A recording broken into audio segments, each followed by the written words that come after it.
Hello, everyone. My name is Ryan Cam. Guardians of the Galaxy Volume 3 is officially in theaters. It's time to talk some spoilers. This is your official spoiler warning. We will be talking about Guardians of the Galaxy Volume 3 in great detail. There's a lot to unpack, so spoiler warning, go see this movie if you have not, and then come back and watch this with us. Well, for the first time ever on the channel, I'm happy to have him on. I've been wanting to have this guy on for a while now. Larry from Chili Boy Productions. Larry, how you doing? Good. How are you? Thank you so much for asking me to be a part of this. Yeah, it's I feel kind of bad because I've wanted to have you on for a while, but I don't know what happened there. But you've been a subscriber to me for a while, and I've been a subscriber to you for a while. I don't know what happened there, but I think I was trying to think back of when we first ran into each other. I think it was 2018 because it was Yes. the Mhm. Love Simon review that I did. Oh, yeah. I was like, I know it's been a long while at this point. Yeah, And of course, Love yeah. Simon's a really good movie though. Yeah. Love Simon. We're both pretty good at mutual friends with Rachel. So Mhm. it's been a fun time. All right, well, let's dive into Guardians of the Galaxy Volume 3. I'll let you go first. Just general thoughts on the movie itself.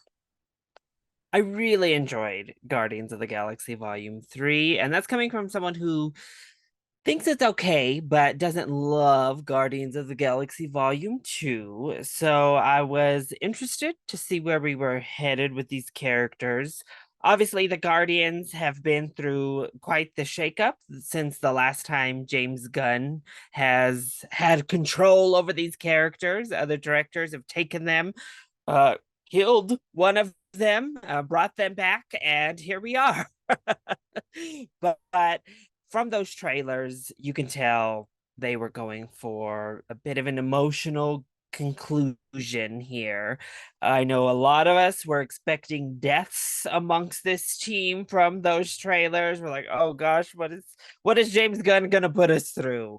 And it was a little bit different of an emotional journey, but still an emotional journey nonetheless. But I thought it was a really good conclusion to Gunn's journey with the Guardians of the Galaxy characters.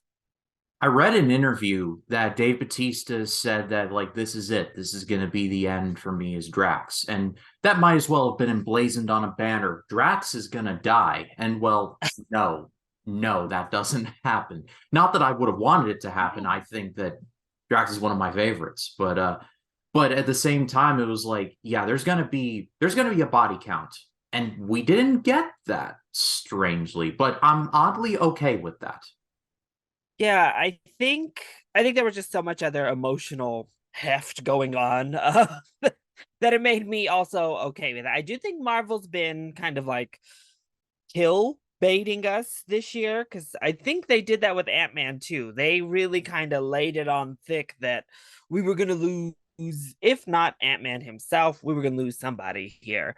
And then Guardians kind of really laid it on thick. But I end up enjoying where we went because the one death I would have been okay with, which might be a shocker, I don't know, since he's kind of been the lead up until this film, was Star-Lord. I was kind of okay with saying goodbye to his character, but then when it came to a time in the film that it felt like he was going to die, I was not okay with how they were about to kill him. So I was happy he didn't die.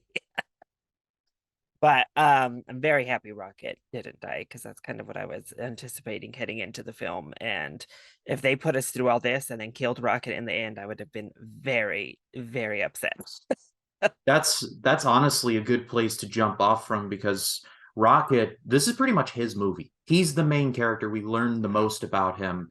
In the first two Guardians movies, I was like, all right, Bradley Cooper's a good actor. I don't know, I'm kind of annoyed by this character. So Rocket is very grating. He's a bit much.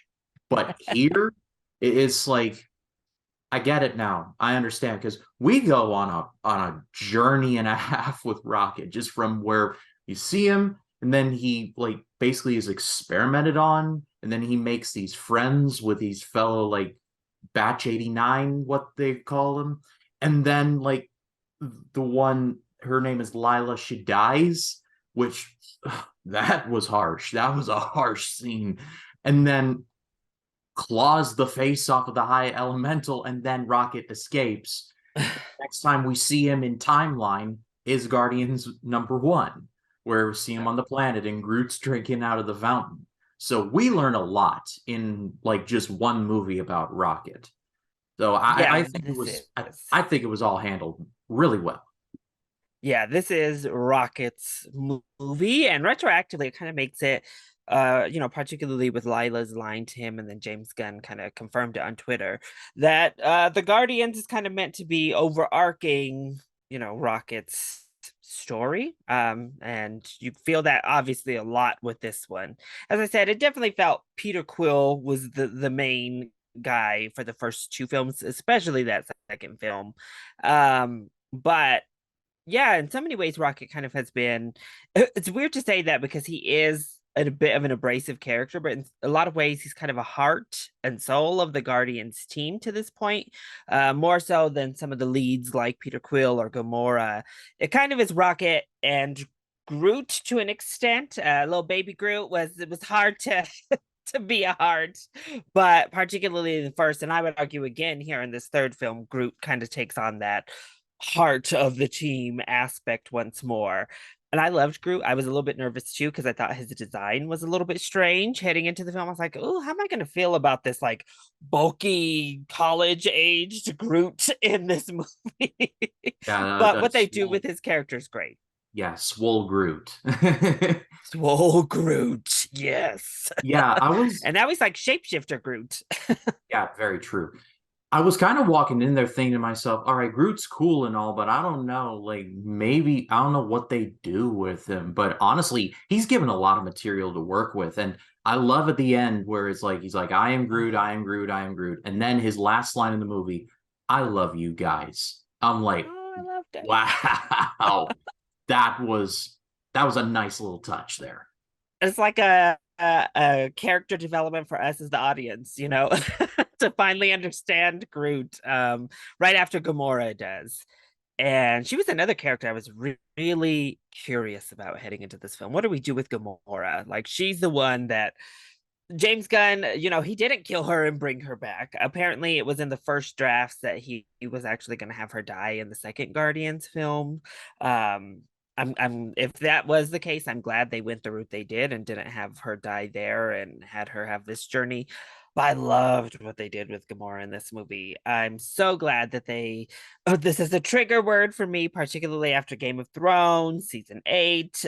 Was thrown around as defense, but they subverted expectations here with Gamora's character, and in probably the best possible way. It's not this they don't just kind of brush what happened with her under the rug, and then two, they don't give us this like kind of stereotypical Hollywood fairy tale type of ending with her character. This is a different person who has lived a different path, and she doesn't, just kind of take the same path as the Gamora we knew, and instead goes down a much more interesting one in my point of view. So I loved Gamora here too.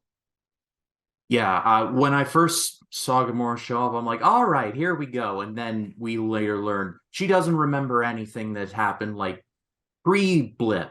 So at first I was like, interesting. But then the more I thought about it and turned it over in my head, I'm like, okay, I think I like this. And I do appreciate at the end, they don't like just immediately like, all right, we're back to being a thing now. It's more of an understanding of Star-Lord said it best. He said it best. I can't remember the quote off the top of my head, but to the degree it was like I'm not looking for what I want from you, or I butchered it. I apologize, but it's very much an understanding of Star-Lord has accepted that the Gamora that he knew is no longer here, and instead it's a great arc because Star-Lord throughout is just like running from things. He's run from other things and is like, all right, now I'm going back and I'm settling the last big thing, which was the relationship with his grandfather and just the thing that he was taken from, like the last chapter of his story that was left unfinished. I really did appreciate that. It really things are settled in ways that I could not have predicted if you would to like give me $1 million, like predict this. And I'm like, well, here's what's gonna happen. I would have been out a lot of money. But I'm oddly okay with that. I like I said in my spoiler-free review, this movie's very satisfying.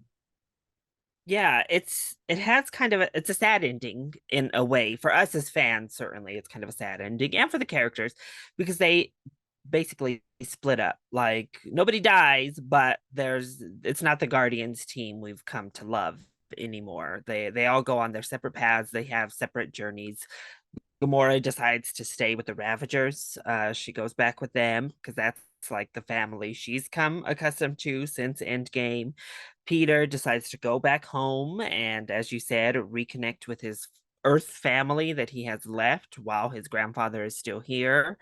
And then Mantis has her own little journey and she's decides she needs to like figure out who she is because her whole life she's kind of done things for other people. And so she goes off with her new pet sidekicks that she meets in this movie, these large creatures.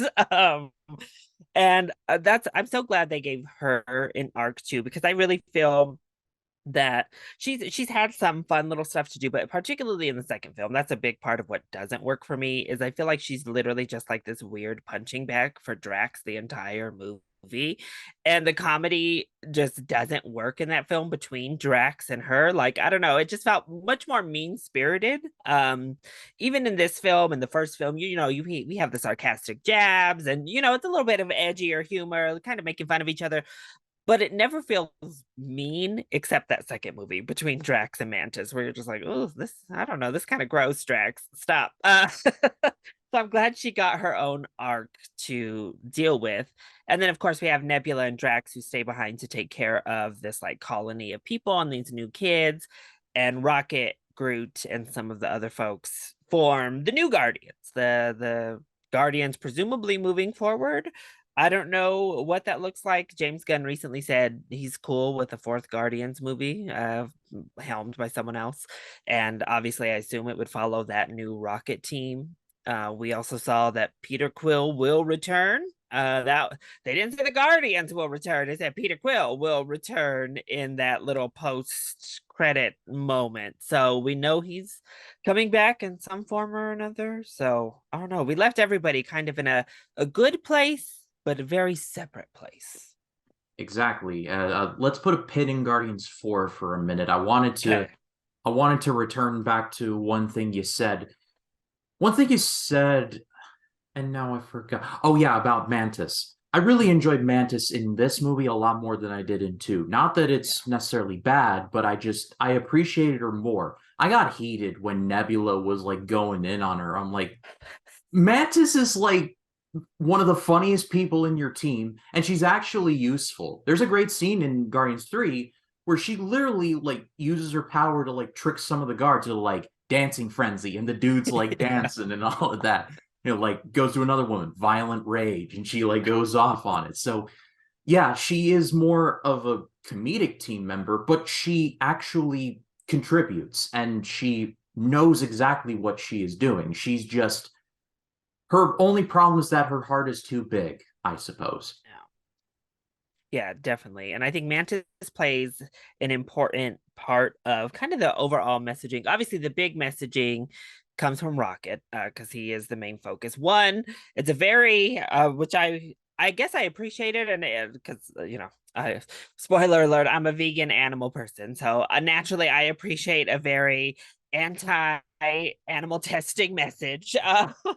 But this was a very strong like stance on animal testing and animal cruelty, which once again makes sense when you have like a legitimately little engineered raccoon as one of your main core people. Obviously, it's something that it doesn't feel out of place for this team to talk about that. And there's a great payoff with Rocket finally realizing he is a raccoon after you didn't know if he was just saying that like he doesn't identify with raccoons or why he would always so vehemently tell people he wasn't a raccoon when they would say that to him. And this film gives you such a good satisfying like payoff to that arc within Rocket 2.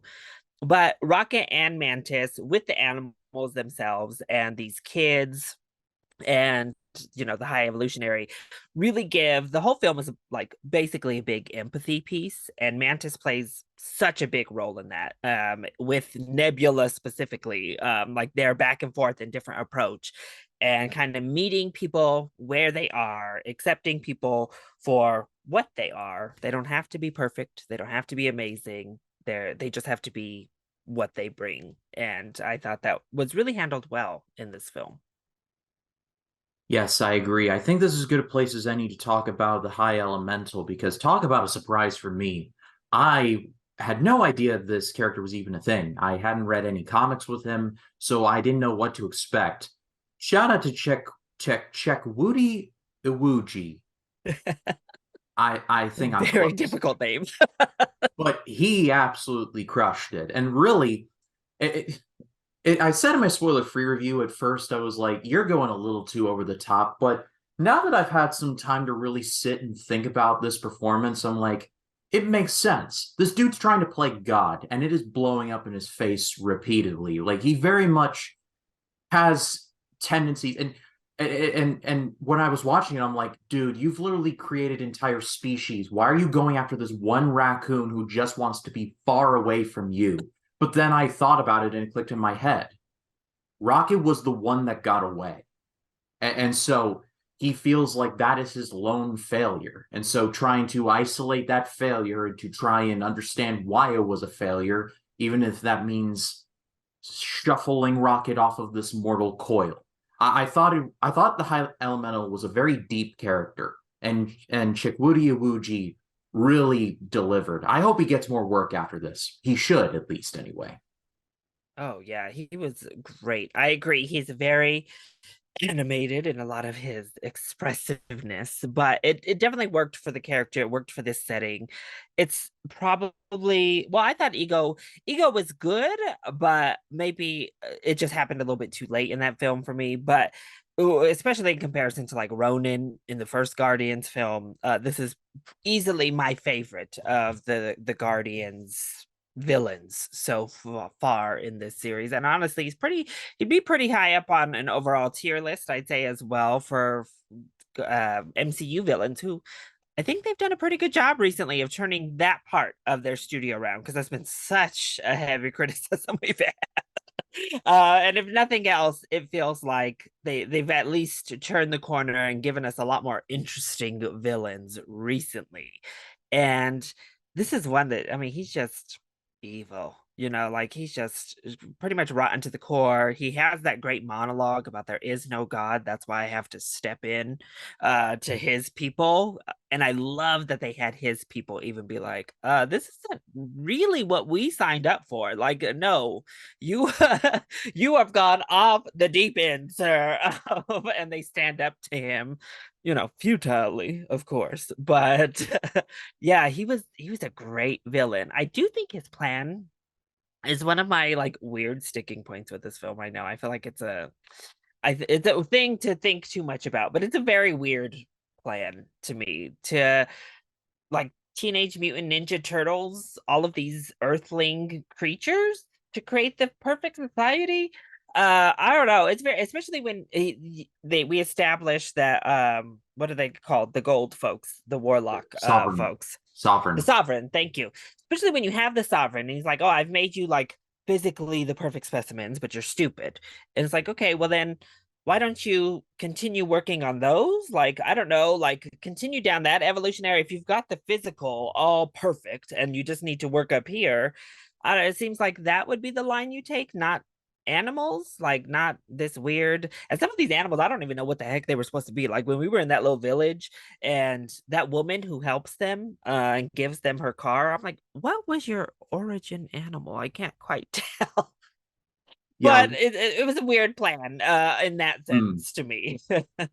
Yeah, legit. When that turtle got turned into like the mega turtle, I'm like, wow, James Gunn directing a TMNT movie. I'd watch it, but Yeah, yeah, Michelangelo, Raphael, who is that? it's very odd. I will agree with you on that. Very odd. But yeah, going back to the Sovereign really quick. Another thing that I did not expect what they did was Adam Warlock. A shout out to Will Poulter. I thought he was very good as well. but I like what they did in that. From what I've read, and again, I haven't read much comics with Adam Warlock, but from what I have read, he's incredibly powerful. And so taking him and basically like obsessed with more of like that dog alien thing. I can't quite quantify what that is. But like they say, like he's very much like he's got like a he's like a child up here, even though he is a super powerful alien. I oddly liked that. I liked what direction they went with there, and I think going back to Guardians 4, bringing that what I pinned there, I think the next Guardians movie, if it does happen, and I imagine it will, Adam Warlock's going to be a part of the team. I believe I read somewhere he actually is a Guardian, but I think the last shot basically confirmed that with the whole Groot saving him and Drax saying everyone deserves a second chance. Nice scene, but I think we're going to see more Adam Warlock in the future. Yeah, I know. I'm like you. I've not read anything with Adam Warlock in it, so I have no real like previous attachment to the character. I do know that it's a point of contention with comic book fans. Some folks have gotten on board. I know a lot of people who don't like Adam Warlock's depiction in the film, which you're going to get when you heavily deviate from the comic book page. But I agree, especially I like, maybe this is what Shazam 2 should have been a little bit more, is like adapting to like what you're supposed to be mentally. And we saw him bird, and he was bird not that long ago. So mentally he's still a kid. It's especially if they're developing like normal human beings, I guess. So he popped out the egg or whatever the heck, the chamber, as already physically built and ready to go, but mentally he still had a lot of development to go. The one part I do think was a bit strange with Adam Warlock is I wish he had just a tad bit more time with him so that we could get him grieving over his mom a little bit more. I actually thought that was going to be the turning point for his character, is that the High Evolutionary like kills his mom in effect by blowing up that planet like he did. But instead it was like Groot saving his life later. So we kind of just skim over him losing his mom to jump in. Like he cared more about that little blurb, I think was the animal's name. He cared more about Blurp than his mama dying. But I'm glad Blurp went into action with the team, though. I like loved seeing him run into that hallway fight with him. But yeah, I like the Sovereign by and large. Poor Elizabeth Debicki. She didn't get all that much to do before she departed, but I enjoy Adam Warlock, and I do hope he's on the team if we get the team back moving forward. Which, like you said, according to that post credit, I'm pretty sure he is going to be on the team. Yeah, it looks like they're basically the Magnificent Seven. Like they're basically outlaws defending a western town, and like Magnificent Seven much. I mean, I'm not complaining. I'm just saying when I saw that, I'm like, one of you needs to be Steve McQueen or Yul Brenner, and it's like the reference is right there. But yeah, that death, I will admit, took me off guard and not like the oh, and like, oh yeah, I forgot she was in this. And then when you find and no offense to Elizabeth Debicki, I like her as an actress. You like I echo your point. She wasn't given nearly enough to do. It was like she was presented in a certain way in two, and then she's completely like usurped by the high elemental, which okay, fair enough. But it's like you forget the sovereign or even a thing at points in the movie. Yeah, I think they definitely got sidelined, which feels not like a complete bait and switch, but you definitely from those trailers and stuff thought that like Adam Warlock was going to be one of our main like antagonists of the film. And I like that he was just a little side story. I didn't mind that as much. It just kind of felt like, oh, okay, I wish maybe at least she would have gotten a bit more to do, or we at least dealt with her death a little bit more. But what could you do? Yeah, very true. Since it's so integral to like Guardians as a whole, both the movies, what do you think about the soundtrack? Like Awesome Mix Volume 3. Do you think they chose like good songs? I think the Creep, the acoustic from Radiohead at the beginning with Rocket, I thought that was perfect. I thought that was handled very nice. and then you like hear like 10 seconds of No Sleep Till Brooklyn by the Beastie Boys. And it's like, and it's in an action sequence, of course, but Yeah. I don't know. I'm not sure how I feel about the music. I think the first one still has like the best soundtrack overall.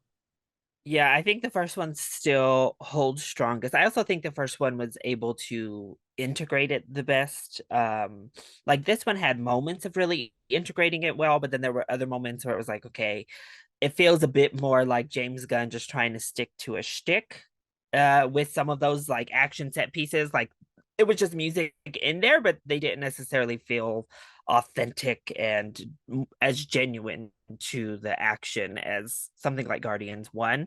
I love a lot of these songs just as they are, like Reasons. I was so happy that they included the Reasons by Earth, Wind, and Fire.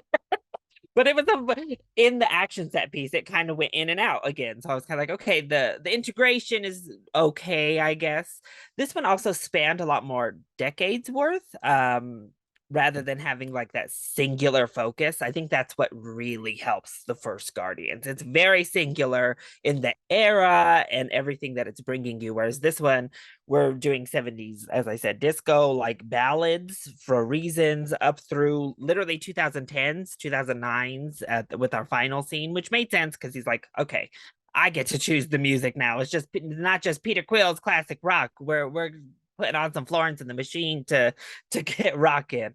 And I thought the Dog Days was amazing. Like that was felt like a perfect song for that end scene. But yeah, it's a little bit all over. I think the songs themselves are good. It's not as quite as impactful as previous Guardians music was. It took me off guard because I love Dog Days Are Over by Florence and the Machine. It's such a banger of a song. I use it when I run all the time. But at first I was like, wait, are we at the point now where like 2000s is seen as like classic stuff? I'm like, oh no, I'm getting old. Look, it's about what that song is like 15 years old now. I guess that's deemed it a classic these days. Jeez. Because I remember when that Woo. song came out, and I'm just sitting there like, it's a really good song. But then when I heard it like two on the Zoom, it was like 2000s. I'm like, oh, I wonder what they're gonna play. Like some Backstreet Boys, maybe like like Nelly or something. No, and then when like Dog Days Are Over, I'm like, okay, you're gonna I get no almost complaints from me. I almost wish they would have leaned harder into the 90s. Like they open with Creep, which, a 90s rock classic. And then we kind of veer away from we have Beastie Boys, but again, we just kind of jump all over in there. And, we had the 70s. The second one was much more 80s focused. This one, I think, could have leaned heavier into 90s because 90s rock was such a, especially the first half of the 90s was so different types of rock music than previously, and it would have been maybe interesting to just delve into that. But we're moving forward. I like that they did update it a little bit and push us into the 2000s with the last song that Rocket kind of pushes us for. But I also like that we go back to the OG with the Redbone classic in that like mid-credit scene. Which, by the way, side note, if you Larry or you all haven't seen it, go look up "Come and Get Your Love" from the Midnight Special. Kirk Shelmerdine's The Midnight Special. They actually do it live. It was like from like the mid '70s when it came out, but go and watch it. It's really really good. But that particular live one. But yeah, like if they do something like play like Dynamite by Teo Cruz in like the next one, I'm gonna be like, that's it for me. That's it for me. Yeah, it's gonna be just our childhood, our like teen years coming up is gonna be the new classic. That's gonna be slightly weird. I mean, I'm turning 26 on the 14th, so I'm already staring down that barrel. Mm, second But half of the 20s. yeah. But I think we covered just about everything, Larry, unless I'm missing something. Yeah, I think so. I think we got it down. A lot of emotional stuff. We got our first F-bomb dropped in an MCU film here in The Guardian. And I, it's only right that Gunn did it. Like on his way out. Like I'm going to honestly. DC, but I'm gonna break some innocence first. Yeah, it's like it kind of feels right. Taika Waititi gave us our first like booty, our first human nudity in the MCU, and now James Gunn gives us our first F bomb on the way out. You got to have one in all these PG-13 movies, right? I mean, that's like the hallmark of PG-13. You get one use of an F bomb, and you can stay PG-13, and it does. It feels right coming from that character, coming from this setting. Um, I need more of Kaiju Groot. I love that that's what they called him as well. It seems like we're getting it because he was awfully humongous in that mid-credit sequence. Yeah. Again, I'm not all that familiar with Groot. Guardians was not really my thing in comic books. Give me X-Men. I'll give you details. I can go on about comic book X-Men, but when it comes to like Guardians, I'm not as nearly as familiar. So I'm like, can Groot like just shapeshift like this in the comics? Does he get big and shrink back small? Can he just like grow little legs and be the toy from Toy Story 1 where he's just a head on like a little like spider body at the beginning? I don't know, but you know what? I'm here for it. Yeah, I'm gonna have to ask my friend Mike Thomas from the Novice Cinephile. If anyone will know, he'll probably know. Yes. But yeah, it's interesting because this is gonna be James Gunn's last MCU film for all intents and purposes. He's with Team DC now, pretty much the quarterback of that team. The jury's still out on what he might do over there. If anything is like the 2021 Suicide Squad, I think DC might be in good hands. But I feel like MCU just lost one of their biggest directors in James Gunn. And now, no, I'm not trying to like say like this is the death knell. No, like MCU's not even done yet this year. We got the Marvels, we got Secret Invasion, so there's stuff on the docket. I think just in terms of quality, I think James Gunn like was one of the last like constants of like Phase 4 and in the past. I feel like a bit of that is going to be lost. But that opens the door of opportunity for someone else to do something just as good, if not better. Yeah, I think that a big reason that phase 4 was just so divisive amongst people is that I do think Marvel finally started doing what people were asking them to do, in a sense that they did start to at least let the directors put their style to it. So whether you liked it or not was one thing, but you were getting very different styles from Shang-Chi to then getting Chloe Zhao, who was all over Eternals, at least visually. And then you get Taika Waititi. A lot of people don't like Thor: Love and Thunder, but it was very much in line with like a lot of how Taika is. Sam Raimi was all over Multiverse of Madness once again, especially visually. I mean, so these directors visually are getting to do what they do. Ryan Coogler with Wakanda Forever, he put his stamp on the first one, but I think he put his stamp more so in the director's chair on this one. And then we get this film with James Gunn. So hopefully, I think it's going to make for more divisive films because it's not as formulaic in a lot of ways than the old MCU kind of style was.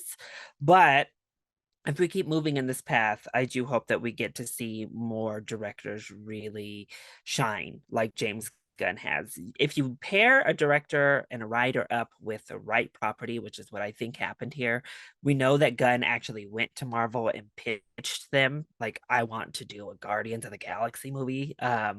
So would you get someone passionate about that who has a story they want to tell with the characters like this?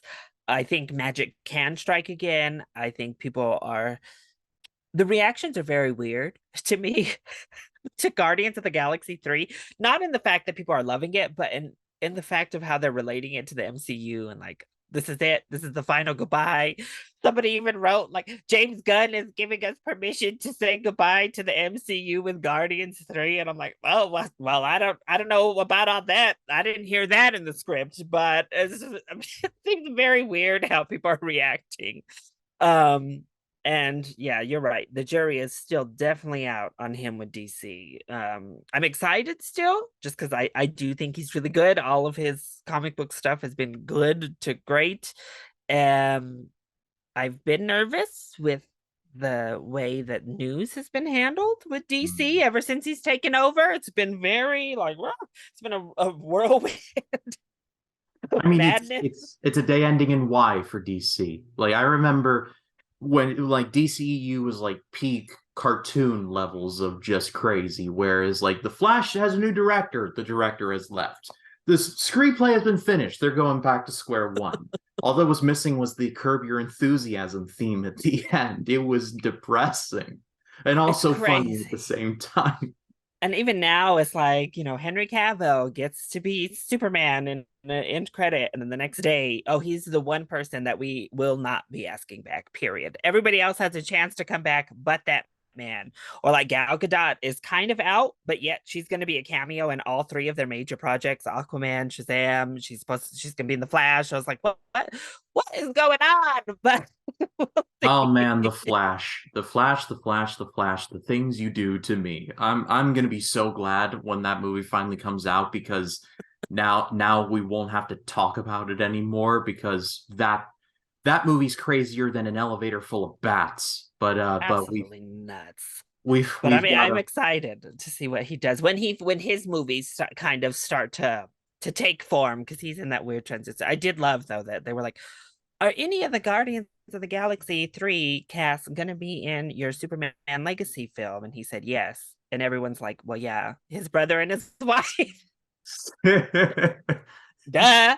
Michael Roker, he'll probably be there too.